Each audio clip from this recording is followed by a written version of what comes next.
রবীন্দ্রনাথ ঠাকুরের মূর্তি ভাঙা মানে প্রত্যেকটা বাঙালির হৃদয়কে ভাঙা, প্রত্যেকটা বাঙালির হৃদয় ক্ষোভে আজকে ক্ষত বিক্ষত।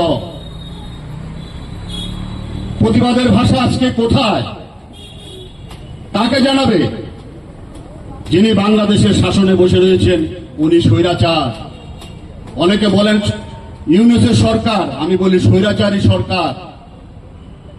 যে সরকার বাংলাদেশের স্বাধীনতাকে স্বীকার করে না, নজরুলকে স্বীকার করে না, সুকান্তকে স্বীকার করে না, শেখ মুজিবুরকে স্বীকার করে না, সেই সরকার কবিগুরুকে স্বীকার করবে, সেটা আশ্চর্য হয়ে যায়। আমরা ভাবতেও পারি না এই মৌলবাদীদের, এই উপমহাদেশে এই মৌলবাদীদের উত্থান এর শেষ কোথায় গিয়ে দাঁড়াবে তা ভাবলে আমাদের ভয় হয়। আমরা এই শহরে একটা বড় মিছিল সেদিন করেছিলাম, এর প্রতিবাদে আমরা এক মিছিল করেছিলাম। সারা দেশ এই ঘটনায় উত্তাল হয়ে উঠেছিল।